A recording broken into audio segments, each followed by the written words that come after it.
Hi, everyone. We're back here with our show, The Quad, with my wonderful co-hosts, Emily Schrader, human rights activist and journalist, and Ashira Solomon, political commentator and moderator, and our friend, Vivian Bercovici, who was the ambassador of Canada to Israel and is the founder of the Tel Aviv podcast. Vivian is still in Canada and will be talking to us about certain of the topics that we're going to be discussing very, very soon. But Emily, Ashir, and I had a very moving and difficult week last week. We went down to Be'eri, which is one of the communities that were most affected by the brutal massacre. And we were privileged enough to bear witness to what happened there and to be able to tell those stories. This is what happened.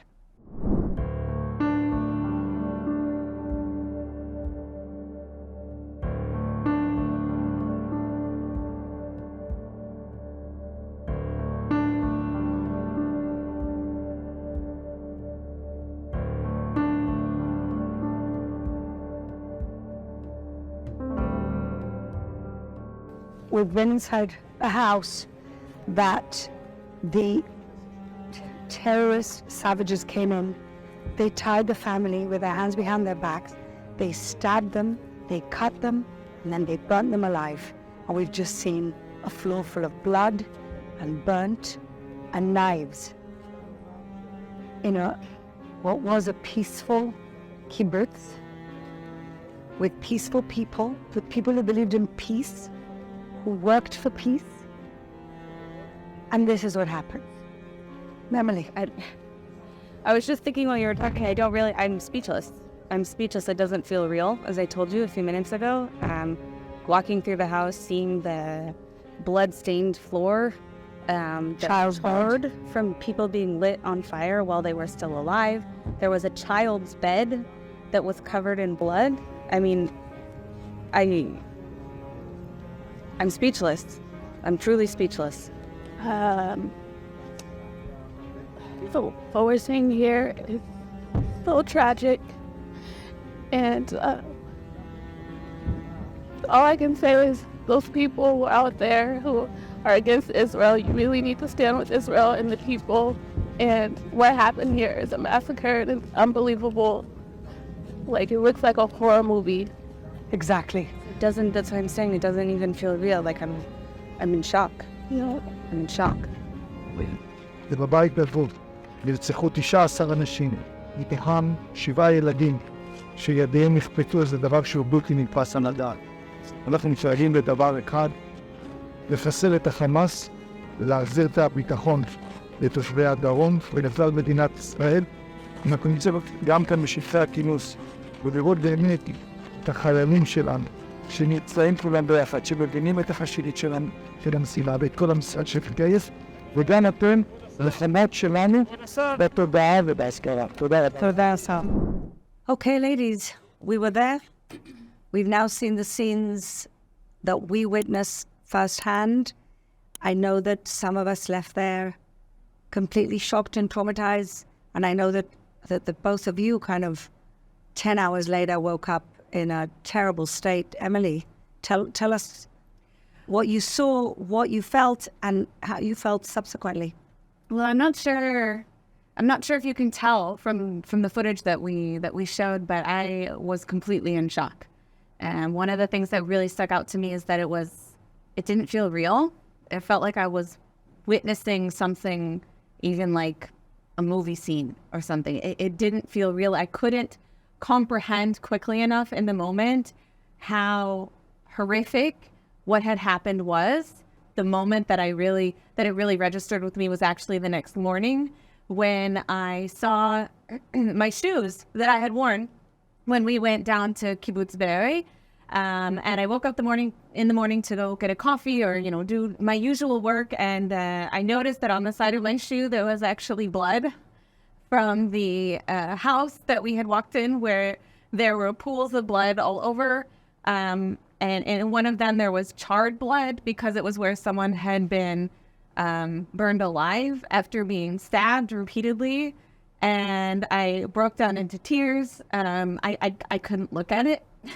I covered them completely, and I literally threw the shoes away. It's unimaginable, and it's incomprehensible even now to understand the depravity and the level of evil that we're dealing with. And I know a lot of people are saying, oh, Hamas is ISIS. Hamas is not ISIS. What happened is the Nazis on a smaller scale. And believe me, if they had the opportunity, they would do the exact same thing as the Nazis. The exact same thing. I'm not sure the Nazis actually beheaded people. They shot them, they gassed them. It was pretty cruel. But here, I think they really enjoyed the torture, which is sickening. Sick. Ashira, you broke down there. Yeah. I saw you break down there. Well, how do you feel? It was horrible. It was horrific. I don't know if I can put into words how I feel. Like, I don't even know what term to use. But when I got home, over the days, it's been since Thursday that we were there, over the days, it has increased. I feel like I was traumatized. Like, I'm going through PTSD. So I can only imagine what it's been like for the people who were first responders who actually seen the bodies. I've been trying to strengthen myself with Torah, and as I've been thinking, I have a message for every Jew and every non-Jew who stands with Israel, and that's Joshua 1:9, where God says, have I not commanded you? Be strong, be courageous, do not be afraid, for I am with you wherever you go. And I'm saying this message because now is not the time to be cowardice. Now is not the time to worry about losing friends, losing your job, caring what your family has to say. You need to stand up. You need to use your voice. If it's speaking, speak. If it's writing, write. If it's storytelling, tell the stories. If it's volunteer, volunteer. If it's giving money, give more money. We are up against pure evil. We've seen pure evil. And we need so much light right now. And going down there will forever change me. But for right now, it's changed me in the way that I want to go 1,000 times harder in everything that we can do here as the Quad and amplifying the message. And everything that's in our capability to do, we need to do. Well, I mean, I was there, we were there together, and I'm glad that I had you both there with me. I think it would have been difficult to do it without friends and colleagues. For me, I've come back angry. I think I've gone through the stages of grief, I guess, which is disbelief, trauma, deep sadness that I was crying every half an hour for about a week. And now I'm angry. I'm not angry at the victims of Hamas from their side. I'm angry at the depravity, as you say, at the brutal violence, at the fact that they drugged themselves up to enjoy this. They celebrated it. They documented it for us. The way that the Nazis documented every single Jew that they killed, these people documented the hours of torture.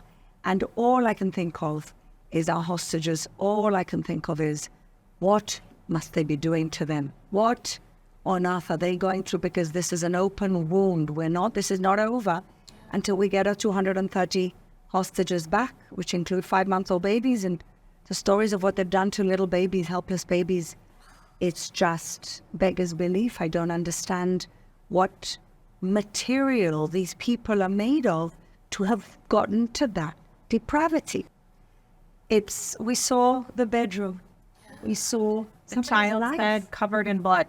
Child's bed covered in blood. God knows what happened there. I feel like we need to bring in 1,000 rabbis and do Kaddish in every single corner. Pray the mourner's prayer. I don't know. It's like, for me, I like rugs, maybe because I'm Sephardi. For me, a rug in a house means home, like a homey environment. And when I walked in there, we saw the blood and the knives. We saw the knives that were still there. And then the contrast of the carpet and the sofa, that's home. And how somebody's home and lives were completely, brutally violated.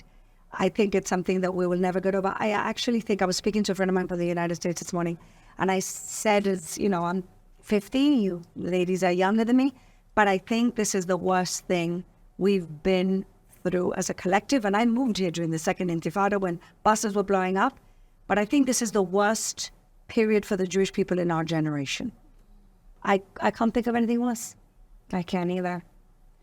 I also wanted to add that you mentioned that they were celebrating, that they themselves put out this material, which makes it even more insane that there are people, especially from the press side, who are asking me, oh, well, where's the proof? Do you have pictures of the dead body? Do you have videos of the rape? This is delusional to be speaking this way.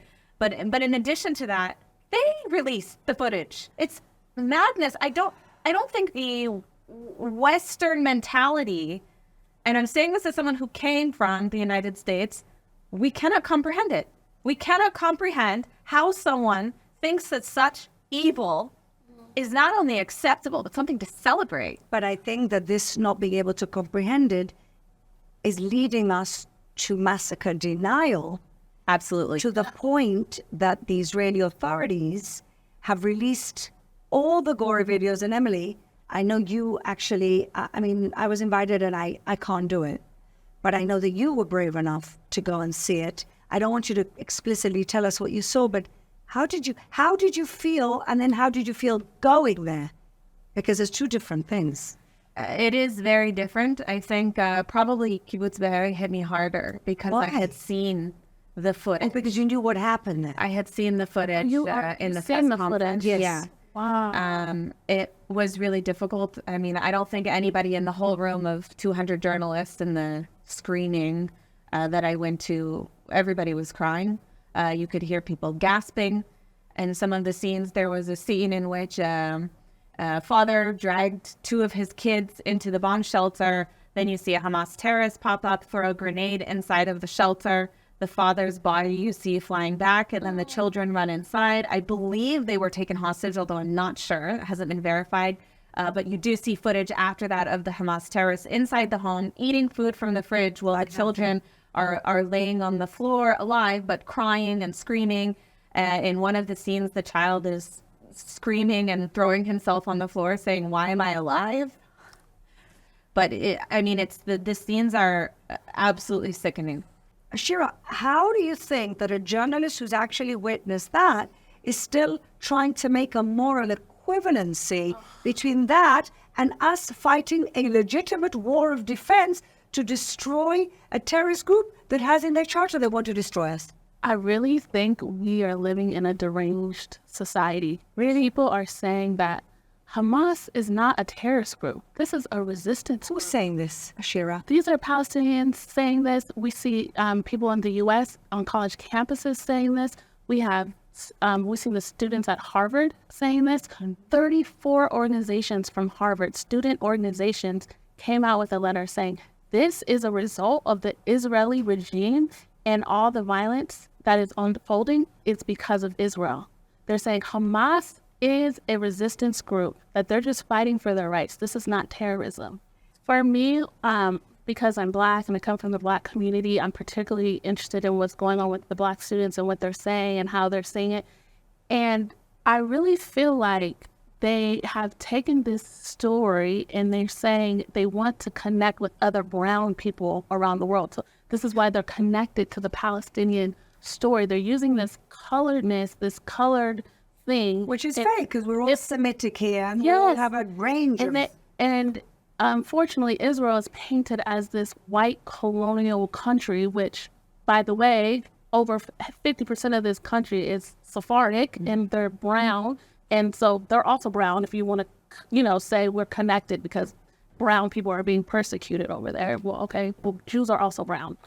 But I think that they're really connected to this lie that these people are like us and we need to fight for them. They are just like us and we need to fight for them. Part of the reason this is happening is because you have some of the leaders who we discussed also some of the leaders of Black Lives Matter in some of the chapters, not all, of course. Yeah. And you also have people like Cori Bush. Yeah. Cori Bush, a member of U.S. Congress, who has spent the last week complaining about how the struggle for equality against police brutality, against racism in America is the same as what's happening in Israel. This is such a colonialist mindset of hers to be projecting American conflicts, to be Americanizing a foreign conflict that she clearly knows nothing about. Right. I mean, it's obscene. And the problem with it isn't just that she's wrong. I mean, it's bad to spread misinformation or disinformation. Yeah. But even further than that, it's costing lives. There are Jews who are being attacked all over the world now as a result of this disinformation. In many cases, we know on social media, it's the result of countries like Iran or the Islamic regime in Iran. It's promoting certain narratives. Russia's been meddling in this as well. Yeah. It's just, it can't. We can't let this go without being addressed. Well, people still think that we threw a missile onto that hospital, even though President Biden, who I'm sure was shown enough evidence for him to come out and declare that it wasn't Israel, any type of investigation that's been done has proven that it was not Israel. Right. And yet again, this morning I was confronted with an interviewer for a South African radio station saying, no, it's not clear yet. I said, well, President Biden said, oh, no, he didn't. Yeah. He said that it looked like. I said, well, if the President of the United States is saying something, I'm pretty sure that he's sure of what he's saying. Right. He actually did say that. He did say it. He did just say it. And not just once. Yes. He said it a few times. Yeah. So did French intelligence, so did multiple independent analysts. We were confronted with all that this week, but it doesn't matter. Facts, they don't want facts to confuse them. Right. They've made up their minds. This is the dissonance, the cognitive dissonance that we're continuously facing, and they will remain entrenched. I want to bring in a conversation that I had earlier with our fourth Quad member, Vivian Bercovici, who is actually on the ground in Canada. And she's really experiencing what's going on in Toronto and, of course, what's going on in other major cities in North America. And this is what Vivian had to tell us about the situation outside of Israel at the moment. Vivian Bercovici, my friend and former ambassador of Canada to Israel and the founder of the podcast State of Tel Aviv. You were in Canada when the war broke out, and you've stayed because you felt the need to do so much work for Israel, diplomatically as well as philanthropically, for the needs of the country. First of all, Vivian, just tell us what's been going on. Well, first, Fleur, it's great to see you. And I'm glad we were able to connect today.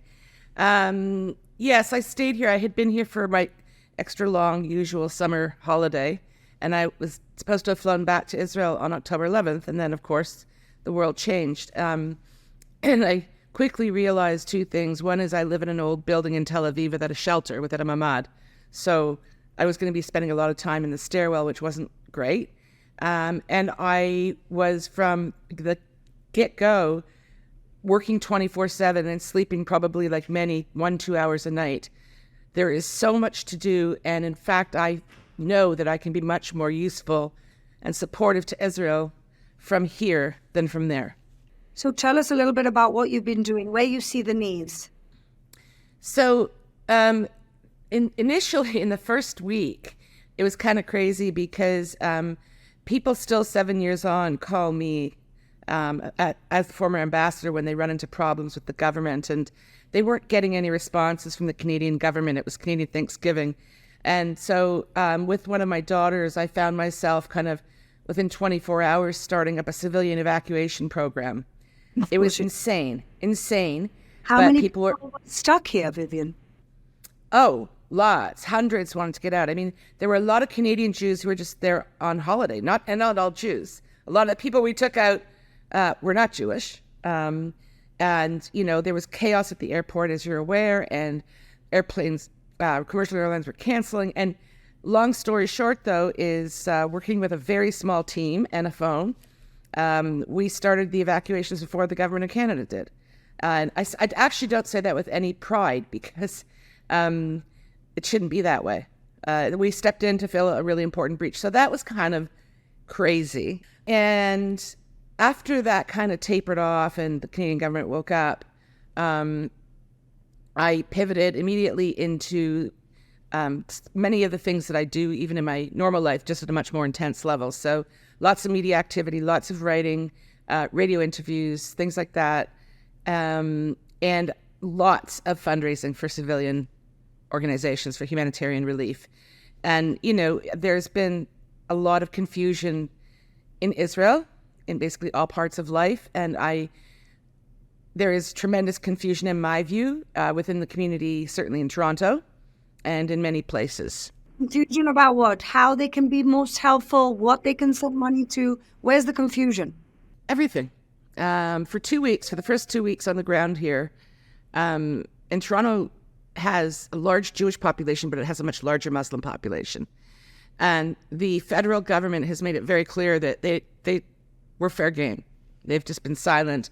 There have been quite horrific and violent demonstrations for the last 2 weeks everywhere. There's been What a lot of... violent? We've seen this across a lot of cities. What's going on in Toronto? What are they saying? Are they also saying death to the Jews and from the river to the sea? Absolutely. Oh, yeah. And Hamas flags and, calling for, the destruction of Israel, targeting Jewish homes and businesses. So, just one example. A few days ago, that Bathurst Street, which anyone who's ever been to Toronto who's Jewish knows that that's basically the spinal cord of the community here, and a bunch of shops in a very Jewish, particularly Jewish part of Bathurst Street. It was a little mini Kristallnacht, a few shops had their windows smashed a week or so ago, a few nights ago. There are a real cluster of Jewish schools in that same area, and I've never seen this before. There is a huge Toronto police trailer truck parked there. It's like a command control center in the parking lot of the school, because we heard that the kids were getting harassed. My daughter went to a rally yesterday in support of Israel, and the amount of police protection for such a small crowd, I've never seen this in Canada before, What do you make of what you're seeing around the world? This is not just Toronto, this is also London. Saw the almost pogrom that happened yesterday in Dagestan, in the Russian Federation. Where is this all going, Vivian? Are we seeing the world retreat to 1930s Germany and potentially a wider conflict here that it will target Jews as the first stop? Because we all know that Jews are always, they start with the Jews, but they never finish with the Jews. You see this. Yeah, I just have to add, too, that Vancouver, we had this horrific riot yesterday and hate speech. And I want everyone to know that Justin Trudeau, Prime Minister Justin Trudeau, and all of his cabinet have been silent on these things. They've just left us out there to twist in the wind. I do believe that we Jews are in for some very, very, very difficult times. This is the beginning. It's nowhere near the end. That pop-up riot in Dagestan yesterday was just, it was really causes... that just didn't happen because the plane didn't land. Otherwise, it would have happened. Well, it did land briefly, and then it took off again. I guess another question is, why is Israel sending planes to Dagestan? But that's for another day. I think that we're going to see some very, very ugly behavior in the West. We have large Muslim populations in many Western countries, including Canada. They are radicalized, many of them. It's not a fringe minority. It is much more mainstream, and that's the first thing that Western governments have to actually not just wrap their heads around, but say. Each country has its differences, but there obviously is a common denominator, a common element as to why this has happened and why many Western countries seem kind of paralyzed as to how to deal with it. And I think that just as we Israelis, as of October 7th, are going through a very painful, profound reckoning as to who we are and what we've become, so are they.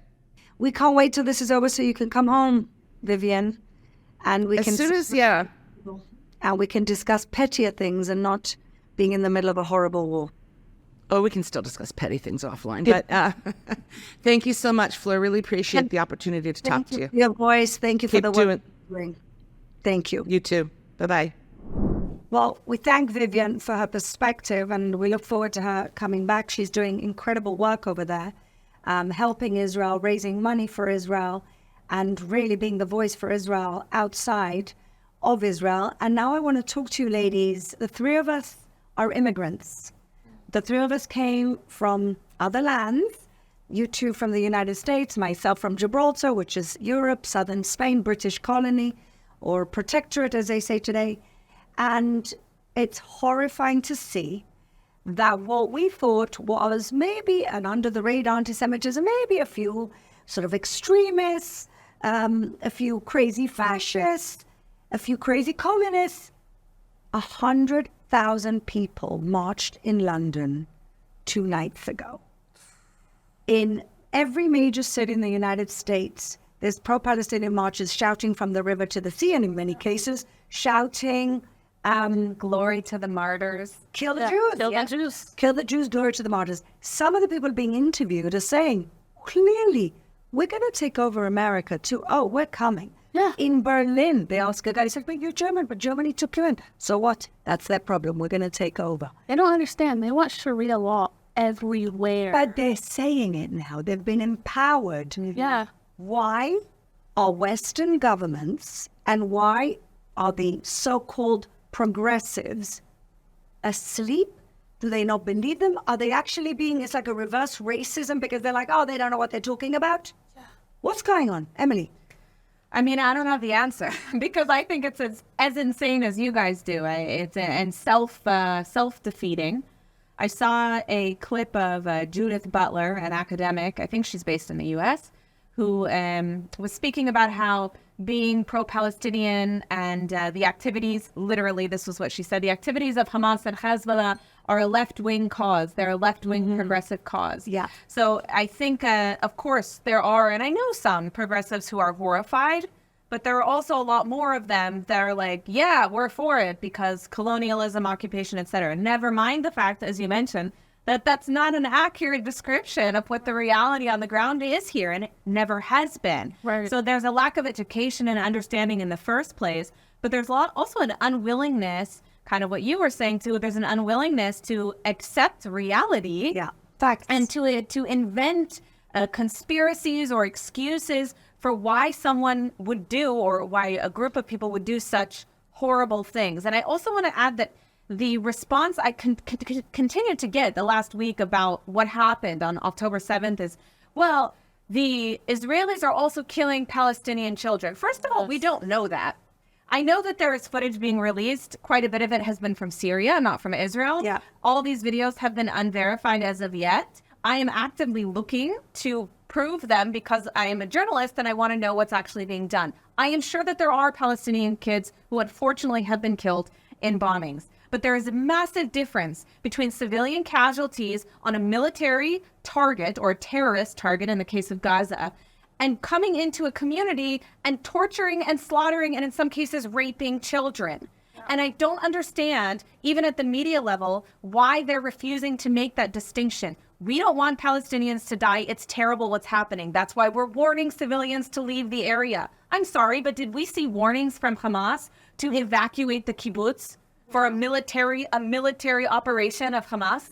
No, the opposite. Well, they didn't want to face soldiers. They wanted to face children. That's right. They're cowards. I'm also trying to figure out how woke ideology has gone from woke ideology to you're supposed to be awake and fight for the rights of these oppressed people and oppressed groups and marginalization, et cetera, to we support Hamas and terrorist groups. Also, I want to point out, I know we're going after the left, but as a conservative woman from the U.S., I also have to go after the conservative side because there have been conservative political commentators who brought up the strike on the church, and they're conservative and Christian, and they use that so they could attack Israel. Yeah. So they're saying, what happened to Israel on the conservative side?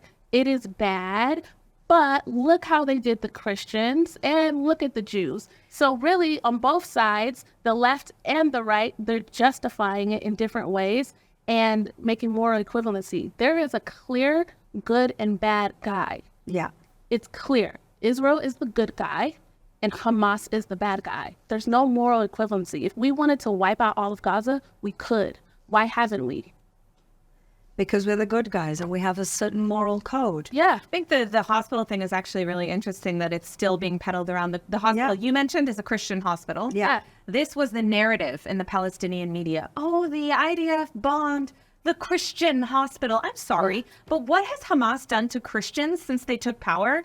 There's almost no Christians left. And it was Hamas that firebombed one of the last Christian pastors and murdered him in the Gaza Strip. No Christians want to be in the Gaza Strip. No. It's absolute hell for Christians in the Gaza Strip because they're an Islamist terrorist organization. But nobody wants to talk about that. Nobody wants to talk about how Palestinians are treated, even under the Palestinian Authority. Under Israeli control, Bethlehem was 80% Christian. It's less than 20% today. It's 12%.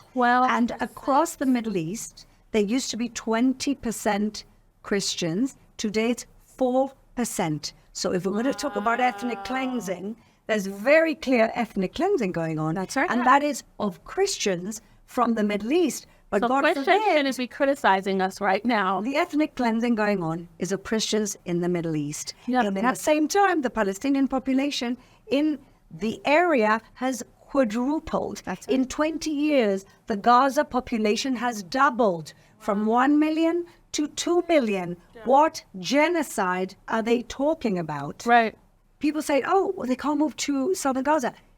3 weeks we've been asking them to move to southern Gaza. And the people blocking the roads so that they don't move to southern Gaza are Hamas. They've been shooting people trying to escape from northern Gaza to southern Gaza, but you're not going to see any news items about that. That's not newsworthy enough. And it just beggars belief that we're still trying to convince people that this actually happened. And Not only that, we have an even bigger problem than that, and that is Iran. Because this level of cruelty is coming from the Islamic Republic. These types of behaviors, the things that the regime did in 1979 through today. I mean, we've seen the footage of people hanging from cranes, LGBTQ people hanging from cranes. That's just the beginning. When they overthrew the Shah, they shot his horses, okay? They tortured animals because they hated him so much. These are the kind of people, and it's no surprise to see that the Iranian regime is working hand in hand with Hamas, with Hezbollah, with Islamic Jihad to plan and carry out these types of massacres. It's the same, it's the head of the snake. It's the head of the snake. Emily, with all that saying, it's like, what do you say to people who are saying we need to have a ceasefire? I was really pleased, and both Emily and I shared it this morning, that Hillary Clinton, who is a woman from the Democratic Party who almost became the president, said a ceasefire makes no sense. It's just going to give these evil people time to regroup and fight more. What are you, again, this is something that I keep getting confronted with in questions from the press. Why don't you want a ceasefire? I said, well, before we talk about anything, give us back our hostages. Exactly. Yes, that's what I was going to say. You want humanitarian aid. You want a ceasefire. Release all the hostages. This should be the only demand from the international community. The only nothing changes until the hostages are There was a resolution in the UN about a ceasefire. I want to see a resolution about our hostages, including a 5-month-old baby and an 85-year-old woman with dementia and everything else in the middle. How dare you? How dare you? And now they're also using the hostages as propaganda when they released Habit.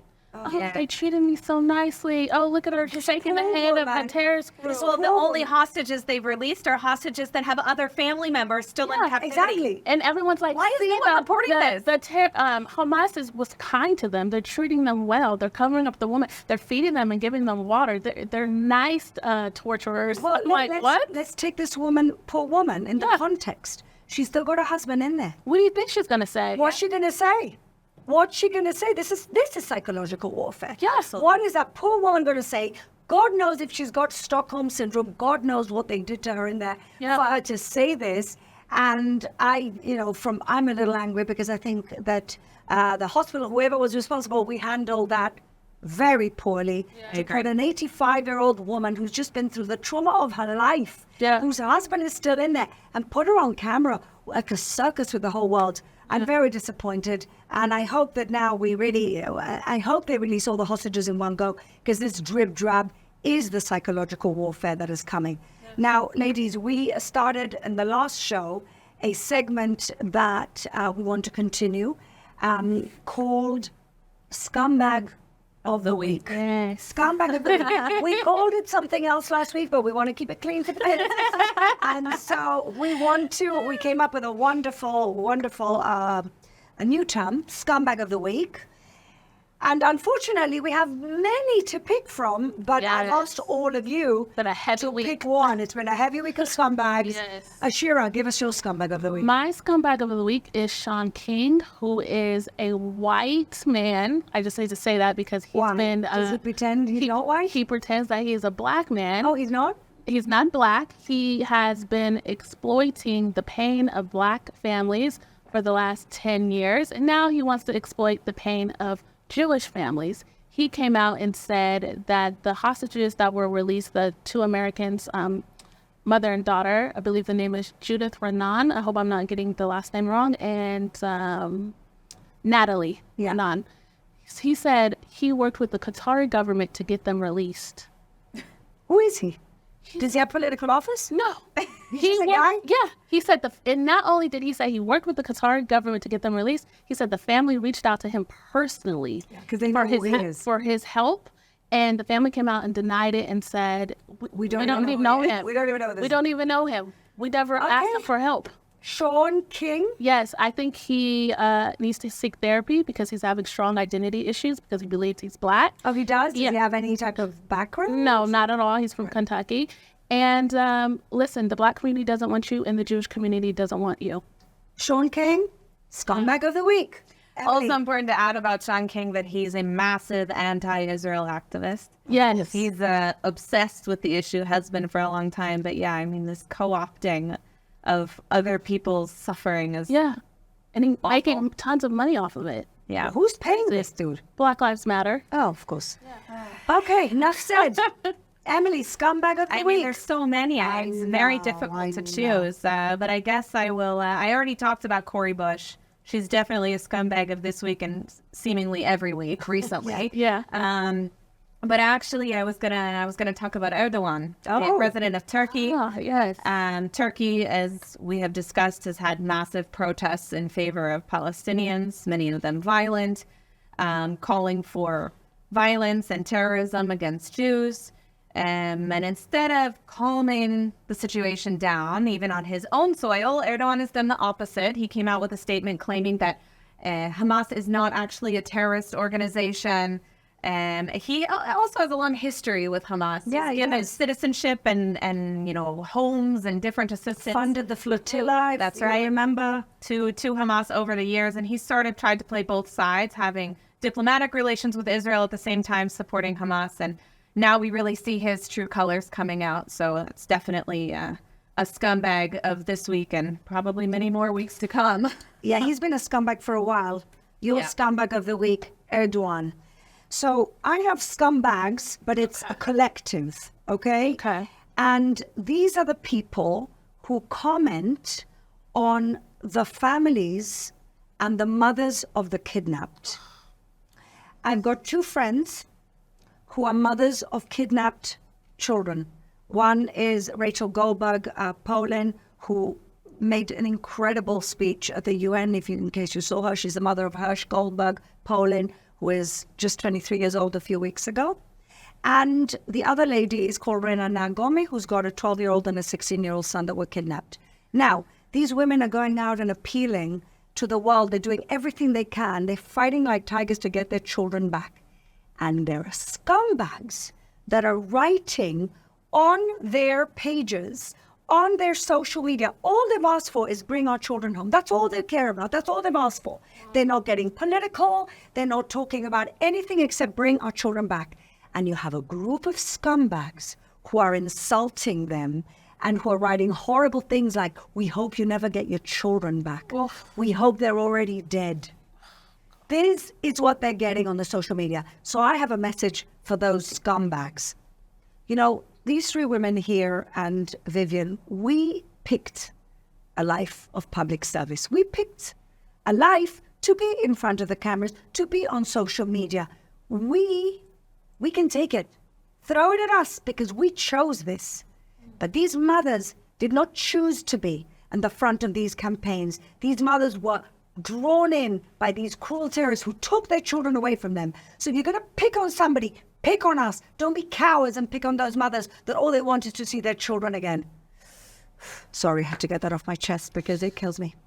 I mean, I think we've seen similar scenes abroad as well. Those tearing down of the posters of kidnapped children. Exactly. What is wrong with you as a human being? There's That's a what you're doing. 12-year-old child who's kidnapped, and you deface his flyer that's hung up in London because what? Because Palestine? Because there are children who died as in civilian casualties on the other side. It's not even logical.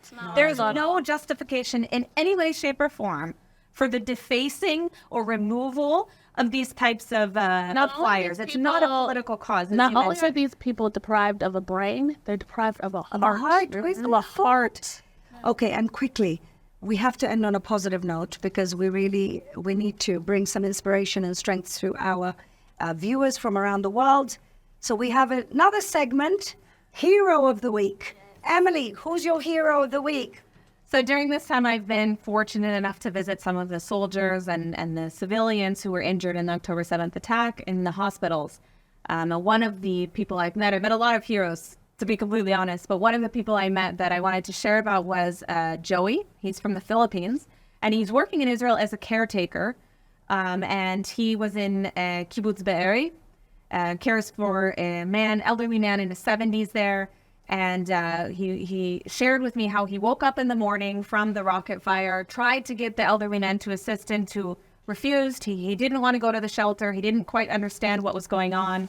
And despite calling the family and doing everything he could to get him to come hide in the shelter in the house, the man refused and wanted to stay in the kitchen. So the family of the elderly man told the caretaker, go to the shelter, stay in the shelter. We don't know what's happening yet. This is still very early in the morning, 7 a.m., 7:30 a.m. So Joey ended up staying in that shelter for about 12 hours until the army was able to come and rescue him. And he said that from outside, they could hear gunshots the whole time. They could hear screaming. They could hear people being killed. They ultimately walked into the house where he was, shouted at the elderly man and demanded to know where his children were. That's what they were looking for when they walked in. We're looking for children. And so he physically, because the bomb shelter doors don't lock, he physically had to hold the door up to block them. So he stood there for 12 hours. Holding that door. 12 hours holding that door. And they lit the house on fire after they had shot the elderly man that he takes care of. The house did burn down, but the bomb shelter is fireproof, so he covered the door with a wet rag to prevent the smoke inhalation and waited. He waited. Of mind. So what ended up happening in the end was the IDF had shot at the door at the entrance to gain access, and he was injured as a result of that, which is why I ended up encountering him in the hospital.